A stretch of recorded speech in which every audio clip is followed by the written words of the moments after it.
Hello students, welcome to Gateway Classes. And बेटा, जैसे आप जानते हैं मेरा नाम है निधि पारश है और मैं आपको डा पढ़ा रही हूँ। तो ये हमारा डा का 5th लेक्चर है, ठीक है। इससे पहले हम रिकरेंस रिलेशंस को सॉल्व कर रहे हैं। रिकरेंस रिलेशन सॉल्व करने के लिए लास्ट लेक्चर में, आप लास्ट वीडियो में जाके पहले देखिएगा कि उसमें मैंने रिकरेंस रिलेशन को सॉल्व करने के लिए सब्सटीट्यूशन मेथड आपको पढ़ाया था, ठीक है। तो अगला मेथड है masters method for solving recurrence relation. तो इस लेक्चर में हम मास्टर्स मेथड जो हम रिकरेंस के लिए यूज करते हैं उसको हम डिस्कस करेंगे। देखिए, मास्टर्स मेथड रिकरेंस रिलेशन को सॉल्व करने के लिए बहुत इंपॉर्टेंट होता है। एग्जाम पॉइंट ऑफ व्यू से ये बहुत हेल्पफुल है, तो बहुत ध्यान से आप इस वीडियो को देखिएगा। चलिए, देखिए बेटा, मास्टर्स थ्योरम लगाने के लिए जब भी हम मास्टर्स मेथड लगाते हैं रिकरेंस रिलेशन सॉल्व करने के लिए, तो कुछ गिवन सेट ऑफ फॉर्मूलाज हैं जो आपको याद रखने हैं। प्री डिफाइंड फॉर्मूलाज हैं और हमें एक जो रिकर्सिव सॉल्यूशन दिया जाता है उस फॉर्मूला को, इन फॉर्मूलाज से उसके अंदर सारी वैल्यूज को आइडेंटिफाई करके तब हम इस पर्टिकुलर फॉर्मूला में इसको रिप्रेजेंट कर देते हैं। तो पहले इसको समझेंगे कि इसका मतलब क्या है। एक जनरल फॉर्म में हम इस बात को कैसे लिख सकते हैं, कैसे पढ़ेंगे और किस तरह से इन प्रॉब्लम्स को या फॉर्मूलाज को सब्स्टिट्यूट करेंगे। चलिए देखिए, सपोज जनरल इक्वेशन जो हमारी है वो है Tn is equal to ATn by b plus Fn, जो कि मैंने पहले भी लिख रखा है। ये जो मास्टर्स मेथड है दो तरीके से लिखेंगे। हमें पता है कि दो तरह से हम रिकरेंस रिलेशन लिख सकते हैं। एक तो होता है डिवाइडिंग फंक्शन के लिए और दूसरा होता है डिक्रीजिंग फंक्शन के लिए, ठीक है। तो ये सबसे पहले जो हम डिस्कस कर रहे हैं वो है masters theorem for dividing functions. तो ये डिवाइडिंग फंक्शंस के लिए फॉर्मूलाज यहाँ पर लिखे हुए हैं, ठीक।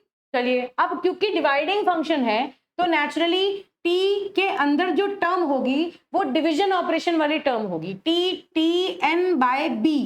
ये हम पहले लेक्चर में आप जाके देखेंगे तो वहां मैंने बताया है कि a क्या है, नंबर ऑफ सब प्रॉब्लम्स, और b की वैल्यू है कि प्रॉब्लम का साइज हम किस रेशियो में रिड्यूस कर रहे हैं। और ये एक एडिशनल फंक्शन है जो कि सब प्रॉब्लम को सॉल्व करने के अलावा जितनी भी एक्स्ट्रा कॉस्ट होती है वो सारी हम एडिशनली ऐड कर देते हैं। तो जब भी जो भी रिकरेंस रिलेशन हमें मिलेगी हम उसे इस जनरल फॉर्म में सबसे पहले आइडेंटिफाई करेंगे और उसके अंदर हम a, b और fn की जो वैल्यूज हैं उन वैल्यूज को चेक करेंगे। अच्छा, fn को किस टर्म में हम लिखते हैं?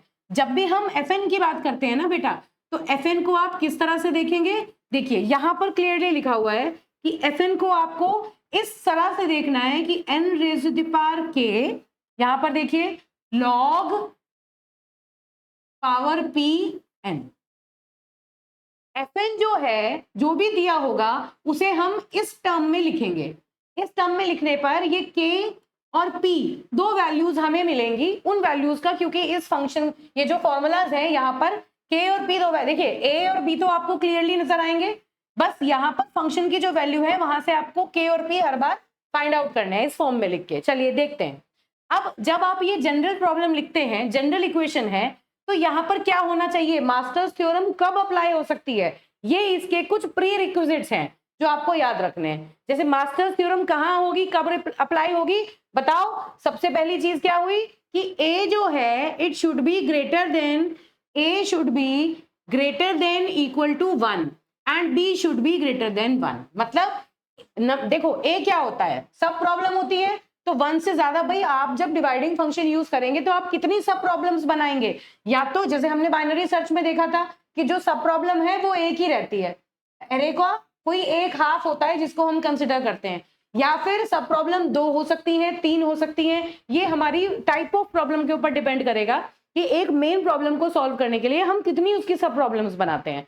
तो ए क्या है? बेसिकली ए की वैल्यू जो है वो ये होल्ड करती है कि किसी भी प्रॉब्लम को सॉल्व करने के लिए हमने कितनी सब प्रॉब्लम्स बनाई। और बी क्या कहता है कि प्रॉब्लम का साइज कैसे रिड्यूस किया। मतलब बी की वैल्यू अगर 2 रखेंगे तो n/2, n/3, n/4 ऐसे चलती रहेगी, है ना। और fn को हमें इस टर्म में समझना है। चलिए अब देखिए, जैसा कि आप लोग जानते हैं इसके फॉर्मूले में लिखा है n is the size of the problem. n जो है वो प्रॉब्लम का साइज है, a क्या है? Number of sub problems. जैसे हम सब प्रॉब्लम में डिवाइड करते हैं, a जो है नंबर ऑफ सब प्रॉब्लम्स देगा।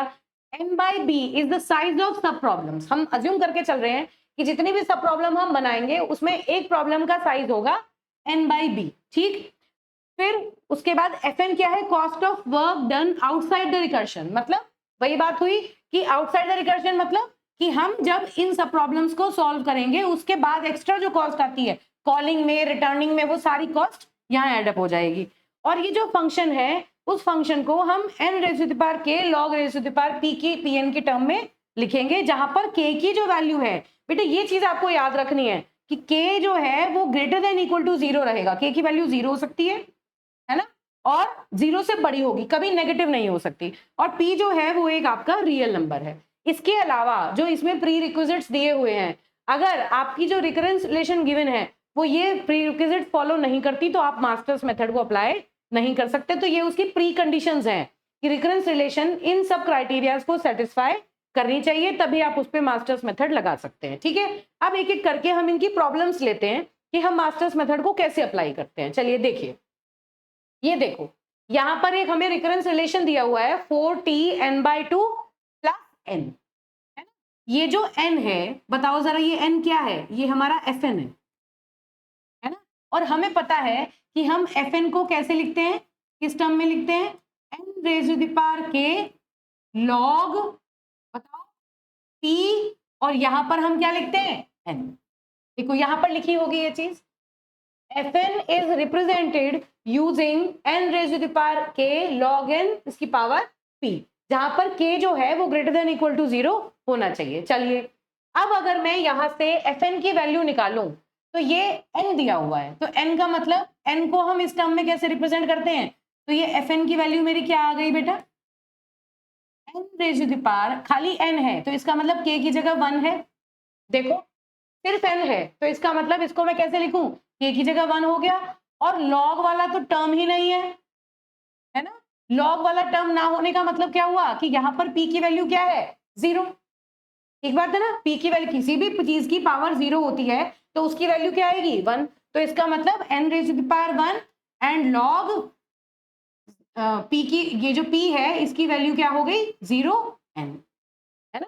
ये रिप्रेजेंटेशन बना, तो k की वैल्यू तो आई आपकी 1 क्योंकि n raise to the power 1 है, और log n raise to the power p में p की वैल्यू बनी 0 क्योंकि log n वाला कोई टर्म ही नहीं है, तो log की पावर अगर 0 लगाएंगे तो उसकी वैल्यू 1 आ जाएगी। ठीक बात है।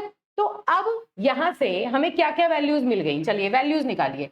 a की वैल्यू क्या है, 4, एक एक करके देखिए, ये a है, this is your a, this is your b, है ना। a की वैल्यू है 4, b की वैल्यू है 2, और हमें क्या वैल्यू चाहिए थी, k की वैल्यू हमें मिली 1, और बेटा p की वैल्यू हमें मिली 0, है ना।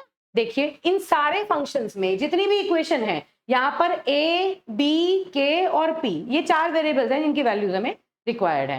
अब देखो क्या कंडीशंस हैं, किसे कंपेयर कर रहे हैं हर बार, ये पहला वाला केस कौन सा है, a greater than b raise to the power k, this is first condition. What is this is your first condition, है ना। हम चलिए देखिए, this is your first condition, this is your second condition and this is your third condition। तो ये 3 cases हैं masters method में, हमारे पास ये 3 केसेस हैं, पहला केस, दूसरा केस, तीसरा केस। तो हमें ये फाइंड आउट करना है कि हम इस पर्टिकुलर रिकरेंस को सॉल्व करने के लिए कौन से केस में फॉल कर रहे हैं। चलिए देखिए, तो केस ढूंढने के लिए हमें a और b की पावर k निकालना है। बताइए a की वैल्यू क्या है, a इज एंड b की पावर k, ये 2 वैल्यू मुझे कैलकुलेट करनी है। a की वैल्यू है 4 और b की power k, b power k मतलब 2 रेज़ टू द पावर 1, मतलब क्या हुई 2। तो क्या हुआ, a is greater than b raise to the power k, a is greater than b raise to the power k, सीधा सीधा यहां से निकल के आ गया ये, है ना। a की वैल्यू है 4 और b की वैल्यू है 2, 2 की पावर 1 मैंने लगाया तो आया 2, तो a is greater than 2 raise to the power k।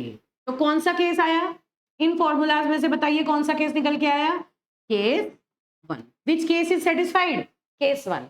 अब केस 1 क्या कहता है, देखिए अगर a की value b raise to the power k से बड़ी है तो जो आपकी कॉम्प्लेक्सिटी आएगी वो क्या आएगी, t of n is equal to, किस टर्म में आएगी, क्या लिखा है, थीटा लिखें, बिगो लिखें, कुछ भी आप लिख सकते हैं, थीटा ऑफ थीटा क्या एग्जैक्ट बाउंड के लिए यूज करते हैं, n raise to the power log a base b। क्या है, n raise to the power log a base b। कैसे लिखेंगे इसको, क्या कंप्यूट होके आया, n log a की वैल्यू क्या है बेटा 4, बेस क्या है 2, तो बताइए क्या वैल्यू रिड्यूस होके आई, थीटा ऑफ n स्क्वायर। ठीक है, सीधा सीधा आपने बस क्या करना है, ए बी के और पी की वैल्यूज निकालनी, इजीएस्ट मेथड है ये।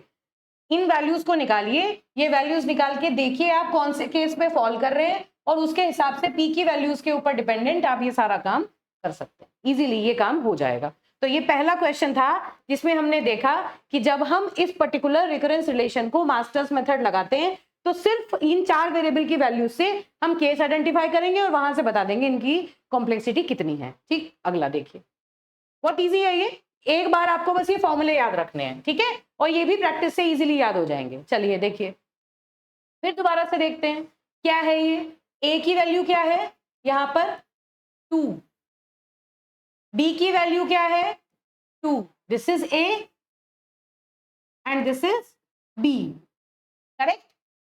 अब n है, वही बात जो मैंने अभी कही, n को क्या लिखें, देखिए n power 1 log n power 0, जो हमने पहले लिखा था।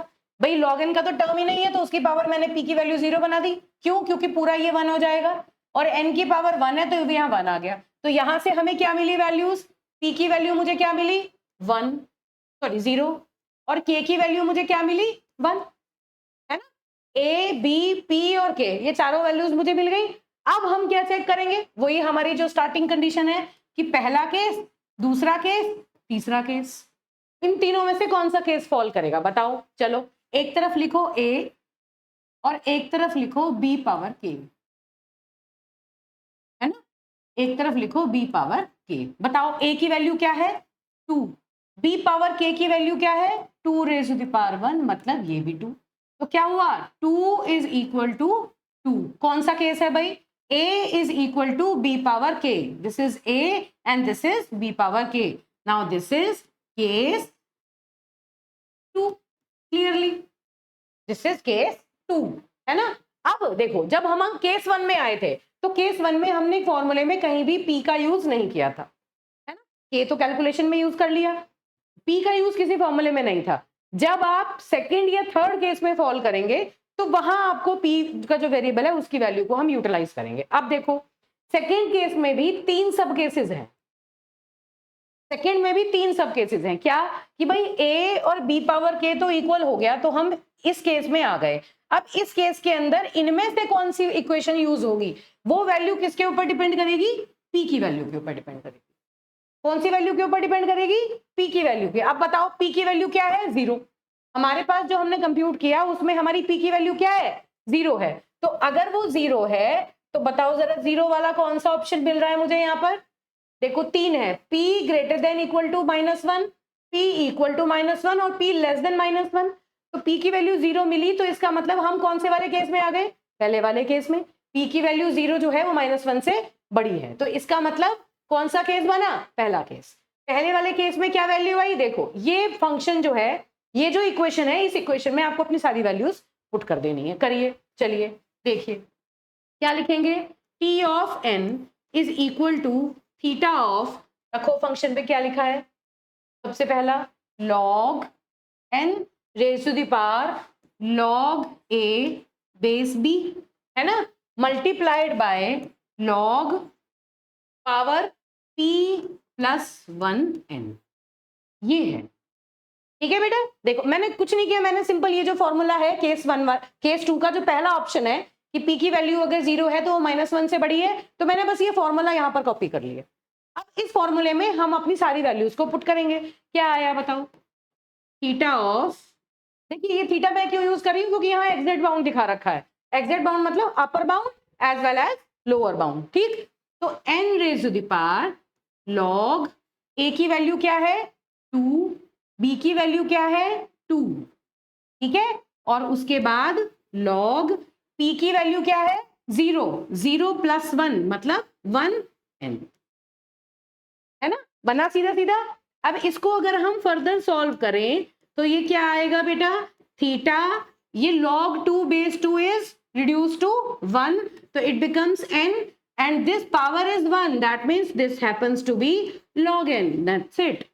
This is the final complexity of this recurrence relation. देखिए कितना आसान है, आपको सिर्फ फॉर्मूला आइडेंटिफाई करना है, उसका केस देखना है और उस केस के अकॉर्डिंग आपको वहां से फॉर्मूले को रख देना है। बस आपको ये ध्यान रखना है कि Fn किस फॉर्म में आपको देखना है ताकि आपको K और P की वैल्यूज क्लियरली दिखें। ठीक है बेटा, चलिए एक और देखते हैं। अब ये देखिए, ये एक फंक्शन है, अगेन देखिए, this is your A, this is your B and this is Fn। देखो अब Fn में क्या लिखा हुआ है, Fn की वैल्यू को देखो, चेक करो कि Fn की वैल्यू कैसे लिखी हुई है।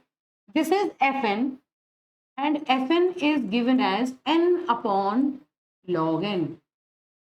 That means अगर मैं इसको n की पावर और log n की पावर के टर्म में लिखूं तो this is n power 1 into log n power -1।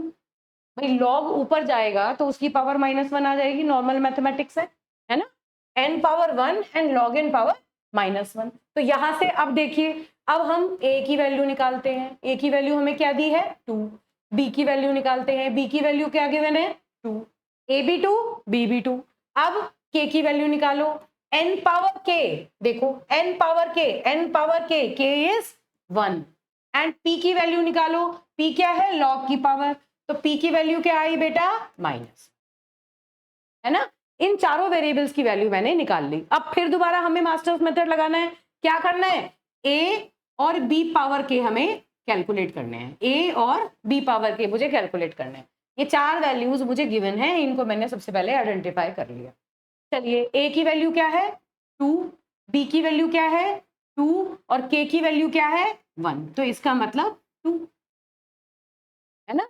a power k में 2 आ गया, तो इसका मतलब a is equal to b power k। देखो सीधा सीधा दिख रहा है, दोनों वैल्यू बराबर है ना। तो कौन सा केस है, यही सेकंड वाला केस है। तो अब इसका मतलब हम कौन से केस में फॉल कर गए, केस 2, सेकंड केस में आ गए हम, है ना।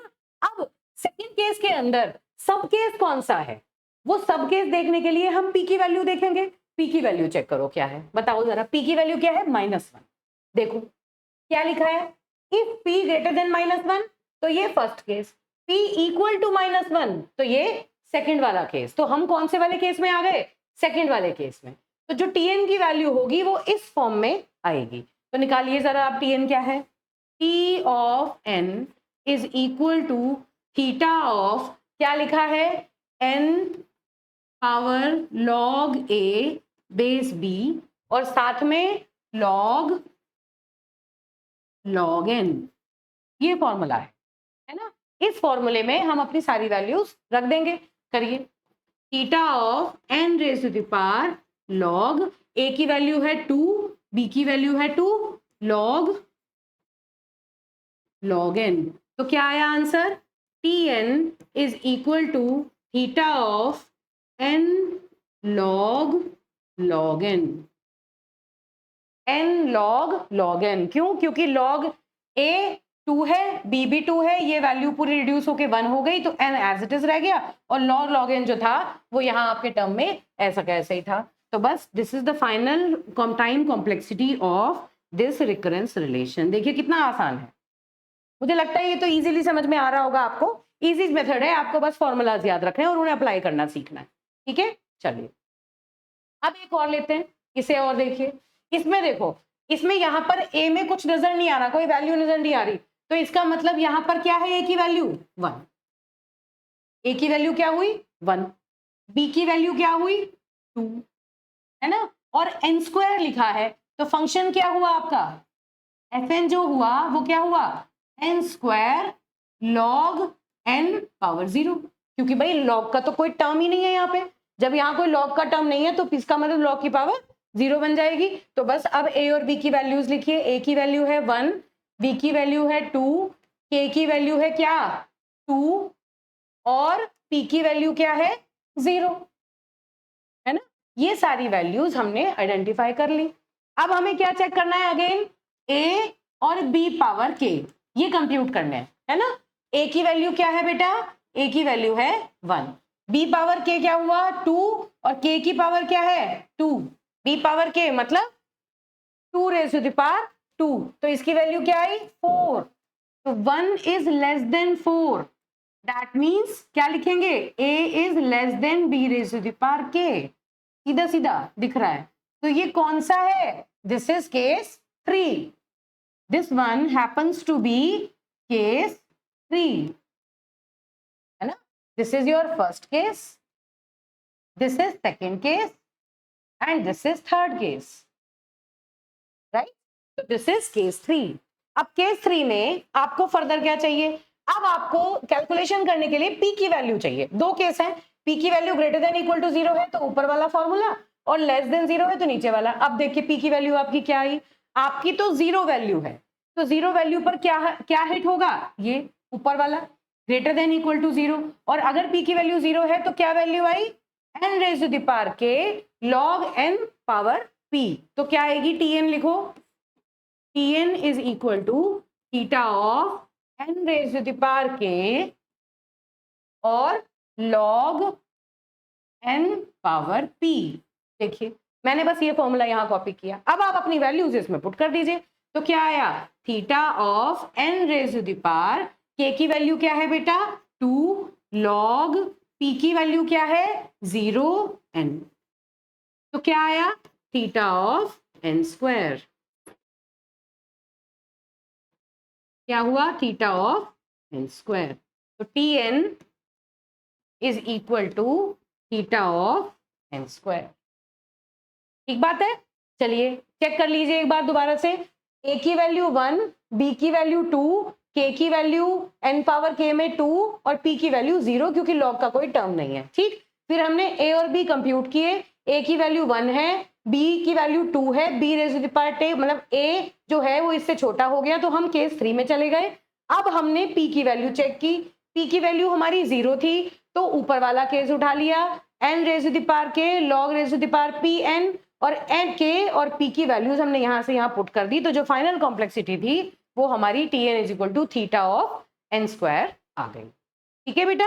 चलिए अब और चेक करते हैं, आगे आगे देखते हैं, इसे देखते हैं। अब देखिए अगेन अब यहाँ कुछ अलग टर्म नजर आ रहे हैं हमें, देखिए ए की वैल्यू क्या है 1 क्योंकि ए में यहाँ पर कुछ नहीं है, कोई नंबर नहीं है, बी की वैल्यू क्या है 2, है ना, यहां से क्लियरली नजर आ रहा है कि के की वैल्यू हमारी हो गई 2, है ना, और पी की वैल्यू हमारी हो गई 1 क्योंकि लॉग एन का टर्म है और पावर अगर सिंगल लॉग एन दिया है तो इसका मतलब पी की वैल्यू 1 है, तो देखो चारों वैल्यूज उठा लो, ए की वैल्यू 1, बी की वैल्यू 2, के की वैल्यू 2 और पी की वैल्यू 1, ये चारों वैल्यूज हमें मिल गई। अब चेक करते हैं क्या क्या चेक करना है, ए और बी पावर के ये दो वैल्यूज हैं जिन्हें हमें कंप्यूट करना है, तो करो, ए और बी पावर के को कैलकुलेट करेंगे, फाइन, ए की वैल्यू क्या है 1, बी पावर के क्या है अगेन 2 पावर 2 क्या आया 4, राइट, तो क्या हुआ a is less than b power के, कौन सा केस है, this is case 3, again a is less than b power k, this is again case 3। अब केस 3 में p की वैल्यू क्या है 1, p की वैल्यू केस 3 में क्या है 1, तो कौन सा केस हुआ, अगेन सब केस पहला वाला p greater than equal to 0। इस केस में फिर दोबारा अगर हमें tn कैलकुलेट करना है तो tn की वैल्यू क्या आई बेटा, theta of n raise to the power k and log raise to the power p n, अब यहां पर आप k और p दोनों की वैल्यूज रख दीजिए, तो tn की वैल्यू क्या आई, tn is equal to theta of n raise to the power k की वैल्यू है 2 और लॉग p की वैल्यू है 1 तो n square log n, this is your answer, this is n square log n, k की value रख दी आपने और p की वैल्यू आपने एज इट इज जो भी वैल्यू थी 1 वो आपने 1 पुट कर दी, this is the answer n square log n, fine. चलिए तो मुझे लगता है अभी तक आपकी मास्टर्स मेथड की जो अंडरस्टैंडिंग है वो होपफुली क्लियर हो गई होगी। अब देखिए अब अगला वाला देखते हैं। अभी तक हमने जो 4-5 एग्जांपल सॉल्यूशंस किए वो हमने डिवाइडिंग फंक्शंस के लिए किए। अब हम डिक्रीजिंग फंक्शंस के लिए मास्टर्स मेथड पढ़ रहे हैं। ठीक है बेटा? डिक्रीजिंग फंक्शन जैसे मैं आपको पहले बता चुकी हूँ, लास्ट लेक्चर में मैंने बताया था कि जब आप किसी बड़ी प्रॉब्लम को सॉल्व करते हैं तो जो सब प्रॉब्लम का साइज आप निकालते हैं वो कुछ माइनस करके निकालते हैं। सब प्रॉब्लम -1, -2, -3 माइनस सब्ट्रैक्ट करके अगर सब प्रॉब्लम का साइज बनता है तो उसे हम डिक्रीजिंग फंक्शन कहते हैं। वो रिकरेंस रिलेशन डिक्रीजिंग फंक्शन वाली रिकरेंस रिलेशंस कहलाती हैं, है ना? तो यहां भी जैसे डिवाइडिंग मेथड में जो मास्टर्स मेथड के फॉर्मूला थे, इसी तरह डिक्रीजिंग फंक्शंस के लिए भी ये 3 केसेस हैं जो फॉर्मूला आपको याद रखने हैं। ये सिंपल केसेस हैं, इसमें कोई सब केस नहीं है। ठीक है, इजी फॉर्मूलाज हैं, ये आपको सीधे सीधे याद रखने हैं। चलिए, इसमें भी a should be greater than equal to 1, ये चीज बहुत इंपॉर्टेंट है। ये याद रखना है कि a की value greater than equal to 1 जरूर होनी चाहिए। क्यों भाई? क्यों? क्योंकि हम सब प्रॉब्लम में डिवाइड करेंगे तो सब प्रॉब्लम या तो एक सिंगल होगी या 2 होंगी या 3 होंगी। सब प्रॉब्लम एक से कम तो हो नहीं सकती, है ना? एक से कम सब प्रॉब्लम कैसे हो सकती है? मल्टीपल सब प्रॉब्लम्स होती हैं। और बी की वैल्यू जो होगी वो हमेशा एक से बड़ी होगी, क्योंकि एक से छोटी होगी तो सब प्रॉब्लम नहीं बन पाएगी। उसका साइज पॉइंट्स में हम नहीं ले सकते। And function fn is always एसिम्प्टोटिकली positive. मतलब पॉजिटिव फंक्शन का मतलब है वो इंक्रीजिंग ऑर्डर में बढ़ेगा, वो नेगेटिव फंक्शन नहीं है, वो नेगेटिव डायरेक्शन में नहीं चलेगा, मतलब पॉजिटिव डायरेक्शन में चलेगा। अगर मैं इस तरह एक्सिस की बात करूं तो इसी एरिया में रहेगा, नीचे की तरफ वो फंक्शन मूव नहीं करेगा, उसे हम कहते हैं पॉजिटिव फंक्शन। चलिए, तो अब इन दोनों कंडीशंस के लिए हमें पता है कि n क्या है? Size of the problem. a क्या है? Number of sub problems. n minus b is the size of the sub problem. हम ये मान के चल रहे हैं कि जितनी भी सब प्रॉब्लम है वो सारी एक ही साइज की होंगी। भाई ऑब्वियस सी बात है कि हम अलग अलग सब प्रॉब्लम का साइज तो चेंज कर नहीं रहे। हम क्या कह रहे हैं कि बड़ी प्रॉब्लम को सॉल्व करने के लिए हम सब प्रॉब्लम बनाएंगे और उसका जो साइज होगा वो n माइनस बी होगा। ऐसे ही पहले जब हमने डिवाइडिंग फंक्शन की बात की, अगर n/2 होगा, n/3 होगा तो सारी ही सब प्रॉब्लम उसी साइज की होंगी। ठीक है, इक्वल सब प्रॉब्लम साइज हम यहाँ अज्यूम करके चलते हैं। चलिए, तो अब इसको, अब यहां पर इंपॉर्टेंट क्या है ध्यान रखने के लिए? ये fn, वहां पर हमने p वाली बात की थी, है ना? देखिए यहां पर p जैसा कोई टर्म नहीं है। डिवाइडिंग थ्योरम में a b के साथ साथ p और k भी थे, लेकिन यहां पर सिर्फ और सिर्फ k यूज होगा, p यहां पर कहीं भी यूज नहीं हो रहा है, बस इतना ध्यान रखना है। तो मतलब जो फंक्शन है वो n पावर k के रूप में अज्यूम किया जाएगा, उसमें log n की टर्म हम अज्यूम नहीं करते। ठीक है बेटा? चलिए फिर अब देखते हैं कैसे काम कर रहे हैं। नेक्स्ट, चलिए अब इसे लगा के देखते हैं कि इस पर मास्टर्स मेथड डिक्रीजिंग फंक्शन के लिए कैसे काम करेगा। यहां पर देखिए a की वैल्यू क्या है? 1, है ना? b की वैल्यू क्या है? This is your a and this is your b, है ना? और फंक्शन की वैल्यू क्या दी है? fn is equal to 1। अगर मैं इसको n पावर k के लिए लिखूं तो दैट मीन्स n पावर 0। भाई n पावर 0 ही तो 1 हो सकता है ना? तो अब यहाँ पर हम 3 वैल्यूज निकालेंगे। कौन कौन सी? बस हमें a की वैल्यू चेक करनी है। देखो, हमें सिर्फ यहाँ हम b की वैल्यू कहीं चेक कर रहे हैं? नहीं कर रहे। b की कोई पावर लगानी है? कुछ नहीं लगानी, सिर्फ हमें a देखना है। a की वैल्यू क्या है हमारी? a की वैल्यू क्या आई हमारी? 1 आई।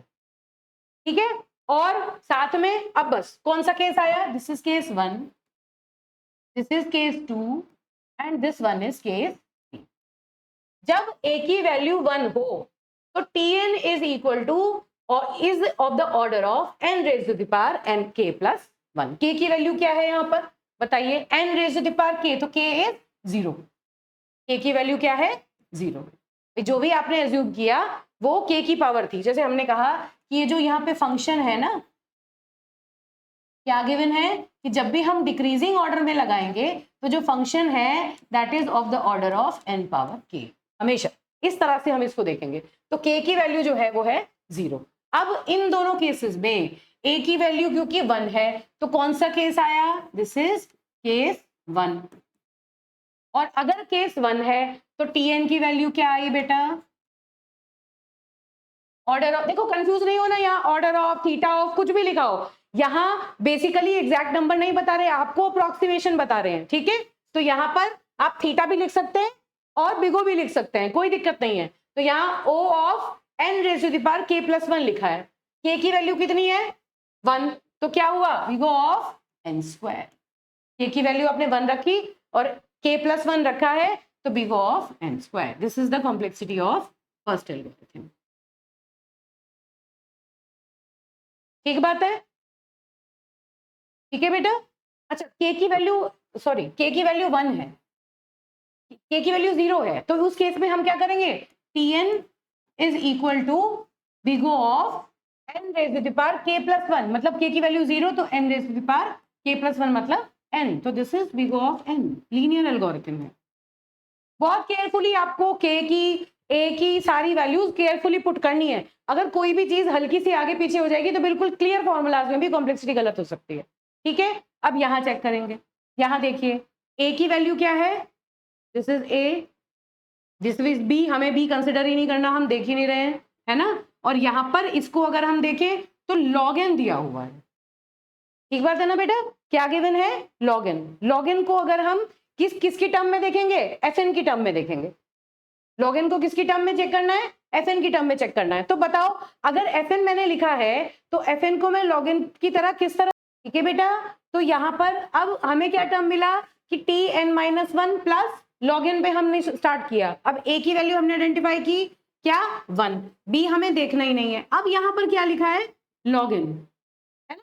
तो एक यहां जब ये जितने भी हमने जनरल फॉर्मूलाज लिखे, जब हम केस 1 की बात करते हैं तो केस 1 में एक चीज आपको और देखनी है कि अगर कोई लॉगिन जैसा टर्म आपको मिल जाए तो आपको बहुत ज्यादा सॉल्व करने की जरूरत नहीं है. डायरेक्ट मेथड्स भी हैं जिनसे आप सीधा सीधा देख सकते हैं. जैसे अगर मैं a इक्वल टू 1 की बात करूं तो इसी चीज को हम कैसे लिख सकते हैं? Big O of n multiplied bye fn. अभी हम देखेंगे जनरल सॉल्यूशन बनेगा ये. मतलब अगर हम n की power k plus 1 n terms दिए हुए हैं तो सीधे सीधे लिख सकते हैं. और अगर हमें कहीं भी कोई चीज ऐसी नजर आ रही है जिसे हमें ज्यादा सॉल्व करना पड़ेगा तो आप डायरेक्टली क्या कह सकते हैं कि n में fn को आप मल्टीप्लाई कर दो, जो भी ऑर्डर आपको मिलेगा वही ऑर्डर यहाँ पे मिल जाएगा. तो ये जो जनरल टर्म है, ये जनरल टर्म यहाँ पर हमारा एप्लीकेबल है. कैसे? देखिए, जब हम tn की बात करते हैं तो क्या वैल्यू आएगी? a की वैल्यू क्या है? 1. तो पहला वाला केस आया तो tn की वैल्यू क्या जनरेट हुई? Big O of n raise to the power k plus 1, है ना, या फिर n मल्टीप्लाइड बाय fn. तो यहां पर हम क्या लेंगे? n multiplied by theta of n multiplied bye fn की वैल्यू क्या है? log n, है ना. तो theta of log n will be the complexity of this particular function. Fine, बहुत सीधा है. देखो यहां पर देखो, fn की वैल्यू, ये जो जनरल सॉल्यूशन है ये किस बात के लिए है कि fn की जो वैल्यू है बस उसमें आपको n को मल्टीप्लाई करना है. अगर आप केस 1 में फॉल करते हैं और कोई log n जैसा टर्म आ जाता है जहां पर आपको p की वैल्यू आपको फाइंड आउट नहीं करनी, तो आप डायरेक्टली आइडेंटिफाई करिए डिक्रीजिंग फंक्शंस में अगर a की वैल्यू 1 आई और आप केस 1 में है तो आपको सिंपल क्या करना है? सीधा सीधा यहां पर देखिए, b की वैल्यू के ऊपर तो डिपेंडेंट ही नहीं है हम, क्योंकि फॉर्मूले में कहीं b की वैल्यू यूज ही नहीं होती. सिर्फ a की वैल्यू को चेक करिए और देखिए डिक्रीजिंग फंक्शन है तो जो fn की वैल्यू है उस fn की वैल्यू में आपको डायरेक्टली बस n को मल्टीप्लाई कर देना है. सिंपलेस्ट केस, कुछ भी नहीं है, सीधा सीधा याद रखना है. n को मल्टीप्लाई कर दो, किसी भी केस में अप्लाई करोगे सीधा सीधा आ जाएगा. इसमें देखो, पहले फॉर्मूला लगाएंगे और फिर डायरेक्ट देखेंगे कि क्या सेम चीज आती है. देखिए इस वाले फंक्शन में चेक करेंगे, n की a की वैल्यू क्या है? अगेन 1. कौन सा है? केस 1. केस 1 है तो हमारे हिसाब से हम क्या कह रहे हैं कि अगर केस 1 है तो डायरेक्टली आप n से मल्टीप्लाई कर दीजिए fn को, है ना. तो tn क्या हो जाएगा? Is equal to order of n से मल्टीप्लाई करें fn को, fn की वैल्यू क्या है? n, तो n स्क्वायर. ठीक है, फॉर्मूले में रख दो. अब देखो इसमें कोई log n का टर्म तो है नहीं, खाली k की वैल्यू है हमारे पास. k की वैल्यू क्या है? 1. क्यों? क्योंकि इसमें a तो है 1 और k भी है 1, और तो कोई log का टर्म ही नहीं है, हमें सोचना ही नहीं है ना. तो अगर हम ऊपर वाले फॉर्मूले में देखें तो भी ये big O of n square ही आएगा. क्यों आएगा भाई? क्यों? क्योंकि हम n की पावर k प्लस 1 कर रहे हैं. k की वैल्यू क्या है? 1, तो 1 plus 1 n raise to power 2. ठीक है, तो ये सब बात बताने का मेरा मतलब क्या है कि अगर आप डिक्रीजिंग फंक्शन की बात कर रहे हैं और आपको मास्टर्स मेथड अप्लाई करना है तो केस 1 के लिए ये एक जनरल सॉल्यूशन है कि अगर a की वैल्यू 1 है तो fn की जो भी वैल्यू है बस उसमें आप n मल्टीप्लाई कर दें तो आपकी फाइनल जो कॉम्प्लेक्सिटी होगी वो फाइंड आउट आप कर पाएंगे. ठीक है बेटा? चलिए, क्यों ये सॉल्यूशन किस लिए है कि अगर आपको अब n का log n का कोई टर्म देखने की जरूरत नहीं है, आप सिर्फ fn को देखिए और जो भी वैल्यू आपको दिखाई देती है उसे आप n से मल्टीप्लाई कर दीजिए, आपको कुछ फाइंड आउट करने की जरूरत नहीं है। चलिए अब देखिए यहां मास्टर्स मेथड क्या कहता है इसी में डिक्रीजिंग फंक्शन में कि ये इक्वेशन है, अंदर इसी इक्वेशन में हम a की वैल्यू अब यहां देखिए a की वैल्यू 2 है, मतलब इक्वल टू 1 नहीं है। कौन सा केस है? a is equal to, this is a is equal to 2 है ना, और हमें कोई वैल्यू चाहिए क्या? सेकंड वाला केस है, दिख रहा है कि a की वैल्यू 1 से बड़ी है, तो सेकंड वाले केस में देखो k और b दोनों वैल्यूज हमें चाहिए, तो b भी हमने चेक किया, b की वैल्यू क्या है? 1 है ना, a की वैल्यू है 2 और b की वैल्यू है 1, ठीक बात है। और ये क्या है? Function, this is fn is equal to 1, that means this is n power k, और k की वैल्यू को क्या बनाए कि ये 1 बने? 0 है ना, तो k की वैल्यू क्या हो गई हमारी? 0। ये तीन वैल्यूज हमें मिल गई, a की वैल्यू 2 है, b की वैल्यू 1 है और k की वैल्यू 0 है। बस अब उठा के देखो फॉर्मूले में वैल्यूज पुट करो, ये क्या है? केस 2 अगर है तो tn की वैल्यू क्या आएगी? tn is equal to order of a raise to the power n by b n raise to the power k, a raise to the power n by b multiplied by n raise to the power k। तो क्या आया tn की value बेटा? बताइए। Big O of a raise to the power n, a की value क्या है? 2 raise to the power n upon b की वैल्यू क्या है? 1 multiplied by n raise to the power k की वैल्यू क्या है? 0। रखिए सारी वैल्यूज, तो क्या आ गई complexity? Big O of 2 raise to the power n, exponential time algorithm बना, है ना। क्या बना? एक्सपोनेंशियल टाइम एल्गोरिथम बना। तो सीधी सीधी इसकी कॉम्प्लेक्सिटी हमने क्या कैलकुलेट की? Big O of 2 raise to the power n, है ना। इसी तरह यहां चेक करिए, चलिए a की वैल्यू क्या है? 3, डिक्रीजिंग फंक्शन है, b की वैल्यू क्या है? 1। देखो जैसे ही देखा आपने a जो है वो ग्रेटर देन 1 है, तो बस जैसे ही ग्रेटर देन 1 है इमीडिएटली आपने चेक कर लिया कि अब हमें b की भी रिक्वायरमेंट है, क्योंकि जो फॉर्मूला है उसमें b यूज होगा, है ना। और k की वैल्यू निकालो, अगेन k की वैल्यू इसमें 0 है क्योंकि n raise to the power k 1 दिया हुआ है, तो k की वैल्यू यहां पर सीधी सीधी 0 है, ठीक है बेटा। अब इस केस में क्या होगा? देखिए फॉर्मूला क्या है, कौन सा केस है? केस 2 है, तो केस 2 में जो tn की वैल्यू निकलेगी वो क्या निकलेगी? क्या लिखा है? बिगो ऑफ क्या है? a raise to the power n by b multiplied by n raise to the power k, है ना, multiplied by n raise to the power k। रखो वैल्यूज, क्या आया? Big O of a raise to the power, sorry, big O of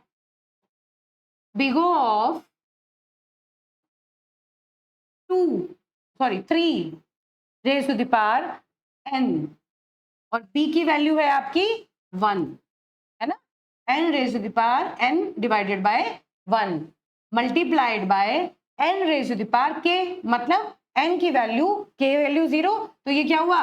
1। तो क्या complexity आ गई बेटा? tn is equal to big O of 3 raise to the power n, ठीक बात है।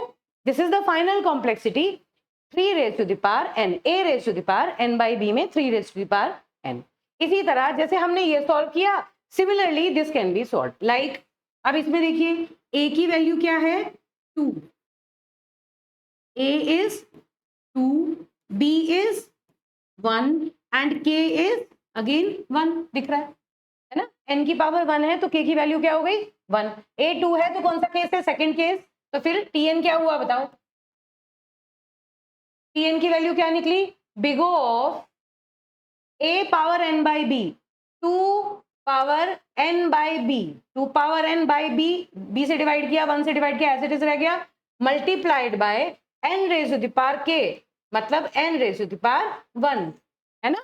तो क्या आया? tn की जो वैल्यू आई वो क्या आई? tn is equal to big O of n multiplied by 2 raise to the power n। This is the final complexity of this recurrence relation.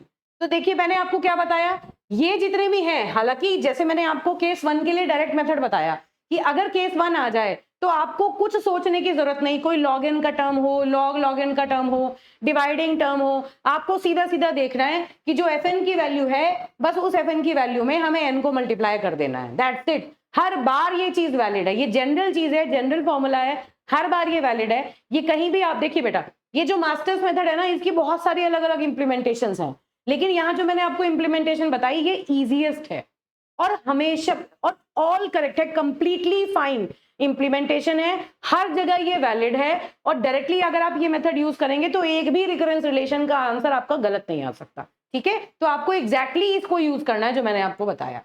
अब देखिए ये कुछ ऐसे केसेस हैं, अब हमें क्या करना है कि मान लीजिए हमें कुछ रिकरेंस रिलेशंस दे रखी हैं और हमसे कहा गया कि आप मास्टर्स मेथड को चेक करिए कि मास्टर्स मेथड आप लगा सकते हैं या नहीं लगा सकते। तो ये वही फॉर्मूलाज हैं जिनके बारे में अभी मैंने डिस्कस किया है ना, ये वही फॉर्मूलाज यहाँ रखे हुए। अब देखिए हम एक एक करके रिकरेंसेस को देखते हैं कि क्या ये वैलिड रिकरेंसेस हैं जिन पे मास्टर्स मेथड लग सकता है या नहीं।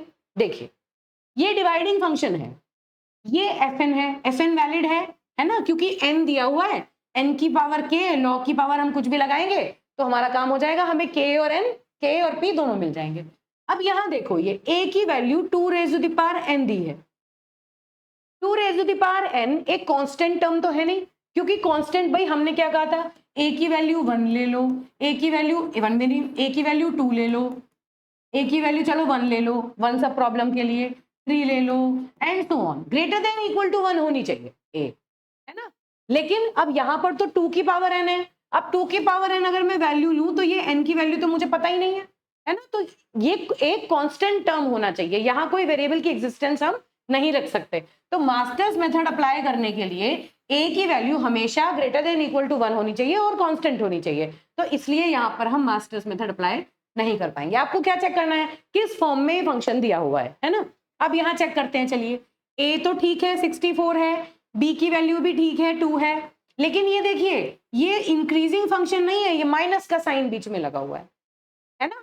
जब भी हम बात करते हैं फंक्शन जो होता है वो एक पॉजिटिव, सिम्प्टोटिकली पॉजिटिव फंक्शन है, तो जहां आपको माइनस साइन मिल जाए तो इसका मतलब इस पर भी हम मास्टर्स मेथड नहीं लगा सकते। अब यहां देखिए ए की वैल्यू 1 है, वैलिड है, बी की वैल्यू 2 है, ये भी वैलिड है, लेकिन ये साइन फंक्शन है। साइन फंक्शन कैसे चलता है, एसिम्प्टोटिकली दोनों डायरेक्शन में चलता है, ऐसे चलेगा। तो क्या ये सिर्फ पॉजिटिव फंक्शन है, नहीं, तो यहां भी मास्टर्स मेथड अप्लाई नहीं हो सकता। यहां चेक करिए, देखिए ए 2 है, करेक्ट है, कोई प्रॉब्लम नहीं है, बी 2 है, करेक्ट है, कोई प्रॉब्लम नहीं है, लेकिन ये 1/n का क्या मतलब है, 1/n का मतलब हुआ कि जो fn की वैल्यू है वो है n raise to the power -1, है ना बेटा।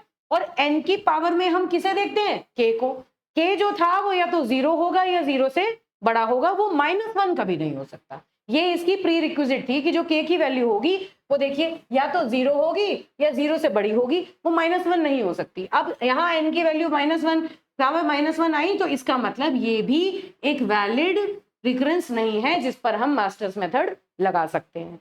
इसको चेक कीजिए, ये a की वैल्यू क्या है 3.2, दिस इज 3.2, ये तो वैलिड है, ये भी वैलिड है, लेकिन क्या अब ये a क्या होता है, जब हम किसी प्रॉब्लम को सॉल्व करते हैं तो नंबर ऑफ सब प्रॉब्लम्स जो होती है ना वो a बताता है। तो क्या नंबर ऑफ सब प्रॉब्लम्स 3.2 हो सकती हैं, नहीं, ये एक इंटीजर वैल्यू होनी चाहिए, तो यहाँ ये फ्रैक्शनल वैल्यू नहीं वैलिड है, तो इसलिए यहाँ पर भी हम मास्टर्स मेथड नहीं लगा सकते, ठीक है। अब ये देखिए ये नए टाइप के फंक्शंस में आपको इंट्रोड्यूस कर रही हूँ, क्या है ये, रूट फंक्शन है। रूट फंक्शन मतलब tn is equal to t√n+1। देखो देखने में तो ऐसा लग रहा है कि ये कैसे होगा, इस पे मास्टर्स मेथड कैसे अप्लाई होगा, लेकिन ये वैलिड एक रिकरेंस है जिसपे हम मास्टर्स मेथड को लगा सकते हैं। कुछ सब्स्टिट्यूशंस हम करते हैं जिसके बाद हम मास्टर्स मेथड इस पे लगा सकते हैं। तो इंपॉर्टेंट है ये क्वेश्चंस, बहुत इंपॉर्टेंट है, बहुत ज्यादा इंपॉर्टेंट है, बहुत चांसेस है एग्जाम में पूछ लिए जाए। देखिए अब इस रूट फंक्शन को सॉल्व करते हैं। सपोज मुझे यही जो मैंने अभी आपको बताया कि एक मेरे पास रूट फंक्शन है tn is equal to t√n+1 for all n greater than 2, ये रिकरेंस रिलेशन है। और जैसे ही n की वैल्यू रिड्यूस होते होते 2 हो जाती है तो हमारी जो कॉस्ट है वो 1 पे रिड्यूस हो जाएगी। अब इसे सॉल्व करने के लिए हम क्या कर सकते हैं, देखो इस अंडर रूट को मुझे हटाना है, तो अंडर रूट को हटाने के लिए मैंने क्या अज्यूम किया, let n is equal to 2 raise to the power m। मैंने n की वैल्यू क्या अज्यूम किया, let n is equal to 2 raise to the power m। n को मैंने 2 raise to the power m के टर्म्स में लिख दिया। तो देखिए n में मैंने 2 raise to the power m लिखा, यहां भी क्योंकि फैक्टोरियल n को आप कैसे सॉरी अंडर रूट n को आप कैसे लिख सकते हैं, n raise to the power 1/2 है ना। तो अगर मैं 2 raise to the power m लिखूं तो क्या हो गया, 2 raise to the power m/2, सीधी सीधी बात है, ठीक बात है। 2 raise to the power m/2 plus 1, तो मैंने n की जगह 2 raise to the power m लिखा, तो ये मुझे नई इक्वेशन दिखाई दी। अब मैंने क्या किया, मैंने क्या रिप्लेस किया कि t 2 raise to the power m को, भाई हम क्या चाहते हैं, हमारी जनरल इक्वेशन क्या है, हम ये चाहते हैं कि हमें यहाँ पर कोई एक सिंगल वेरिएबल नजर आए। यहाँ नजर क्या आ रहा है मुझे, 2 raise to the power m। अब मुझे 2 raise to the power m नहीं चाहिए, मुझे एक सिंगल वेरिएबल चाहिए। तो मैंने क्या कह दिया कि 2 raise to the power m किसके बराबर होता था, n के बराबर होता था भाई, है ना। अब मैंने क्या रिप्लेस किया, t of 2 raise to the power m is substituted by s of m। मैंने फंक्शन का नया नाम ले लिया, मैंने इस फंक्शन का नया नाम मान लिया कि मैं t of 2 raise to the power m को sm लिखूंगी। क्यों, क्योंकि देखो अब ये जो इक्वेशन बनी ना, ये इक्वेशन एक जनरल रिकरेंस लग रही है, जिसे देख के हम उस पे मार्क्सवर्थ मेथड लगा सकते हैं। तो मैंने बेसिकली क्या किया, मैंने पहले जो इक्वेशन हमें मिली उस इक्वेशन में अंडर रूट n को हटाने के लिए n को मैंने 2 raise to the power m मान लिया, और फिर उस n की वैल्यू लिख के t of 2 raise to the power m को मैंने sm मान लिया। तो अब जो ये फॉर्म है, इस फॉर्म पर हम मास्टर्स मेथड लगा सकते हैं। लगाइए मास्टर्स मेथड। चलिए देखिए, a की वैल्यू क्या है 1 है ना बेटा, b की वैल्यू क्या है 2 जो हमने पहले देखा था। अब ये डिवाइडिंग फंक्शन है, डिवाइडिंग फंक्शन में अगर यहाँ 1 लिखा है तो 1 की फॉर्म क्या होगी बताइए, बोलो सीधी सीधी बात, n raise to the power 0 log raise to the power 0 n, है ना, जहां ये k है और ये p है। भाई यहाँ तो 1 लिखा है ना, है ना, 1 लिखा है तो n raise to the power 0 और log raise to the power 0 n, क्योंकि हमें इसे किस टर्म में लिखना है, देखो फंक्शन को n raise to the power k log raise to the power p के टर्म में लिखना है। तो इसे हमने ऐसे करके लिख लिया, हमने a b k और p चारों की वैल्यूज को हमने एक एक करके फाइंड आउट कर लिया, है ना। अब कौन सा केस लगेगा, क्या कैलकुलेट करना है, a और b पावर k कैलकुलेट करते हैं हम हर बार, याद करिए डिवाइडिंग फंक्शन में a की वैल्यू क्या है 1 और b power k 2 raise to the power 0, that means this is also 1, है ना। तो a raise to the power a और b raise to the power दोनों की वैल्यू जो थी a is equal to b raise to the power k। तो कौन सा केस अप्लाई हुआ बेटा, केस 2, ये वाला case, this case will be valid. अब इस केस में क्या होता है, क्या कॉम्प्लेक्सिटी आई, sm की कॉम्प्लेक्सिटी कितनी लिखेंगे, p की वैल्यू क्या है 0, तो इसका मतलब पहला वाला उठा लेंगे, है ना, p की वैल्यू क्या है 0, तो इसका सब केस कौन सा वैलिड हुआ, पहला वाला। पहला वाला सब केस क्या कहता है कि कॉम्प्लेक्सिटी क्या आएगी, बताओ, ऑर्डर ऑफ क्या है बताइए, n raise to the power log a base b, n raise to the power log a base b, log 1 की वैल्यू क्या आती है 0, तो n देखिए यहां करके दिखाती हूँ, we go of n raise to the power log 1 base b, है ना, और फिर आगे क्या आया log p प्लस 1 n, है ना, ये वैल्यू है, तो ये वैल्यू क्या हो गई 0, तो n raise to the power 0 अगर आया तो क्या आया 1, इसलिए ये टर्म तो खत्म हो गया, है ना। p की वैल्यू क्या है 0, तो ये p की वैल्यू 0 मतलब खाली log n रह गया, और ये n कब था, जब हम इधर n मान रहे थे, हम मान के क्या चल रहे हैं m, तो इसलिए डायरेक्टली क्या लिख दिया log m, ठीक है। तो यहां से इसी फॉर्मूले को हमने n के केस में लिखा, इफ a इज, कहा थे हम, if a is equal to b power k then this is our case 2, है ना। और केस 2 से जब पहला वाला सब केस आइडेंटिफाई हुआ तो हम इसको big O of log m सीधा सीधा लिख रहे हैं। बस अब आपको क्या करना है, आपको कैलकुलेट करना है Tn। तो बस m की वैल्यू पता है आपको क्या है, आपको आंसर किस में चाहिए, n के टर्म्स में चाहिए। m की वैल्यू क्या है, log n। भाई अगर आपने n is equal to 2 raise to the power m लिया है तो m क्या होगा, log n, है ना। तो m is replaced as log n base 2 basically, है ना। तो क्या वैल्यू आ गई आपकी फाइनल, जो है ये है बिग O ऑफ क्या, log, और m की जगह आपने क्या लिखा, log n, तो log n, this is your complexity. तो दिस इज हाउ, अगर हमें रूट फंक्शन दिए हुए हैं तो रूट फंक्शंस को हम ये कोशिश करते हैं कि उन रूट फंक्शंस में जो n की वैल्यू है उसका रूट हटा दें 2 raise to the power m मान के, और फिर उसको डिफरेंट वेरिएबल से सब्स्टिट्यूट करके मास्टर्स मेथड अप्लाई कर दें, और लास्ट में जो m की वैल्यू है उसकी जगह log n रख देंगे। बस उस केस में हमें फाइनल अपने वैल्यूज मिल जाएंगी। तो ये तो एक रूट फंक्शन का एग्जाम्पल था। एक और रूट फंक्शन का एग्जाम्पल देखते हैं। चलिए अब यहां पर चेक करते हैं। फिर अगेन क्या है, अंडर रूट n। इस अंडर रूट n को हटाने के लिए क्या करेंगे, n is equal to 2 raise to the power m मान लिया फिर हमने। तो ये क्या हो गया, t of 2 raise to the power m equal to 2t n raise to the power m by 2 plus m।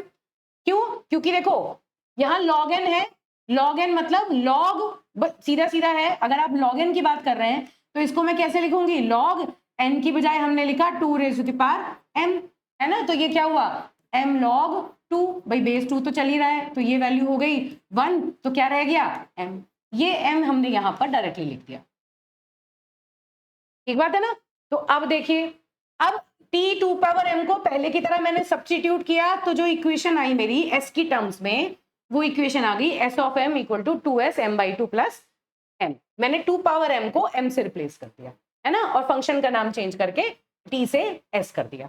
अब बस ये है जिसमें हमें अप्लाई करना है। फिर दोबारा हमने क्या किया, a की वैल्यू आइडेंटिफाई की 2, b की वैल्यू आइडेंटिफाई की 2, k की वैल्यू आइडेंटिफाई की 1, क्योंकि देखो m पावर 1 तभी तो m यहाँ एग्जिस्ट कर रहा है, और log का कोई टर्म नहीं है यहाँ पर, इसलिए p की वैल्यू जो है वो 0 है।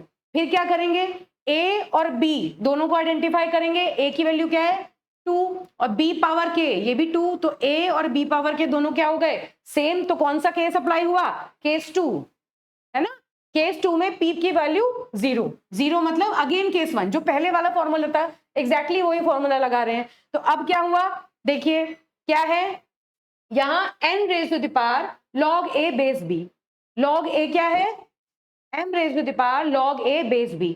तो क्या हुआ, ये देखिए m आ गया खाली, m raise to the power log, यहां करके दिखाती हूं, देखिए क्या कॉम्प्लेक्सिटी बनेगी, बिग O ऑफ m, क्योंकि हम m के टर्म्स में बात कर रहे हैं तो हम m के टर्म्स में लिखेंगे, है ना। log a base b, a क्या है 2, बेस क्या है 2, और फिर क्या है log p की वैल्यू क्या है 0 प्लस 1, और यहां क्या है n, है ना, हम m के टर्म में बात कर रहे हैं। तो क्या आया बेटा, बिग O ऑफ m, ये क्या है 1, ठीक, m log m, इसकी पावर 1 आ गई। बस अब ये हमारी कॉम्प्लेक्सिटी आई, लेकिन हमें कॉम्प्लेक्सिटी चाहिए किसके टर्म में, n के टर्म में। तो n के टर्म में चाहिए तो m की जगह क्या लिखना है, log m। सीधी सीधी बात है, 2 की पावर m को हमने n माना था, तो m is equal to log n। क्या करेंगे, m is equal to log n, substitute कर दो। तो क्या आया, big O of m is log n, log n log m की जगह log n, तो log n log n, this is the complexity of this particular root recurrence.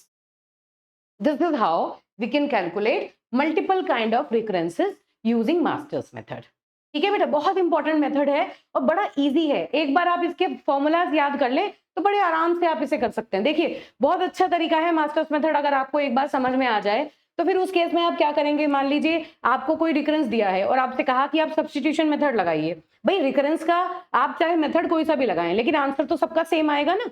तो आपको सब्स्टिट्यूशन मेथड से रिकरेंस सॉल्व करनी हो, अभी मैं आगे एक मेथड पढ़ाऊंगी रिकर्शन ट्री मेथड, उससे कोई रिकरेंस सॉल्व करनी हो, तो जो आंसर आएगा ना उस आंसर को आप यहां से वेरीफाई कर सकते हैं। मतलब आप मास्टर्स मेथड से फॉर्मूले में डाल के ये चेक कर सकते हैं कि आपने जितने भी मेथड से आंसर निकाला क्या वो आंसर सही आ रहा है आपका। तो इसलिए मास्टर्स मेथड अपने आप में पूछी भी जाती है, थ्योरी में भी पूछ ली जाती है, ये फॉर्मूले सारे लिखवा भी लिए जाएंगे, क्वेश्चन भी आ जाते हैं, प्लस अगर कोई रिकर्शन की प्रॉब्लम आती है तो अपने आंसर को वेरीफाई करने के लिए आप डायरेक्टली मास्टर्स मेथड यूज कर सकते हैं। ठीक है बेटा, तो इसलिए ये बहुत इंपॉर्टेंट है। तो आज हमने ये मास्टर्स मेथड पूरा पढ़ लिया। अब नेक्स्ट लेक्चर में मैं आपको इसका थर्ड जो टाइप है, थर्ड जो मेथड है, जिसे हम कहते हैं रिकर्शन ट्री मेथड, जिसमें हम रिकरेंसेस को ट्री की फॉर्म में डिवाइड करते हैं और फिर उसके बाद ट्री के लेवल्स और उसकी हाइट डिसाइड करके तब उसकी कॉस्ट कैलकुलेट करते हैं। बहुत इंपॉर्टेंट मेथड है वो भी, उसके ऊपर भी बहुत क्वेश्चंस आते हैं, तो वो हम नेक्स्ट लेक्चर में डिस्कस करेंगे। तब तक आप लोग पढ़ते रहिए और सीक्वेंशियली एक एक करके सारे लेक्चर्स को देखिए ताकि आपकी क्लियर अंडरस्टैंडिंग हर टॉपिक की बन जाए। और मास्टर्स मेथड में जो मैंने केस 1 में डिवाइडिंग फंक्शन में डिक्रीजिंग फंक्शन में जो मैंने, हालांकि बहुत सारे अलग अलग जो डिवाइडिंग फंक्शन है, डिक्रीजिंग फंक्शन है, हम इन फॉर्मूलाज को जनरलाइज कर सकते हैं, लेकिन ज्यादातर जो डिक्रीजिंग फंक्शन है वहां पर ये फॉर्मूले जनरलाइज्ड यूज होते हैं, जहां मैंने आपको बताया कि आप डायरेक्टली n को fn से मल्टीप्लाई कर दीजिए, क्योंकि वहां पर आपको लॉग के टर्म्स हो सकता है दिए हों जो कि आप रिड्यूस करने में आपको टाइम लगे, या आपको सोचना पड़े कि हम उसमें n और k की पावर क्या लेंगे, तो उस केस में आपको कुछ सोचने की जरूरत नहीं है, आप जनरलाइज फॉर्मूला लगा के सीधा सीधा आंसर फाइंड आउट कर सकते हैं। ठीक है बेटा, तो इसके बाद हम नेक्स्ट लेक्चर में रिकर्शन ट्री मेथड पढ़ेंगे। Thank you.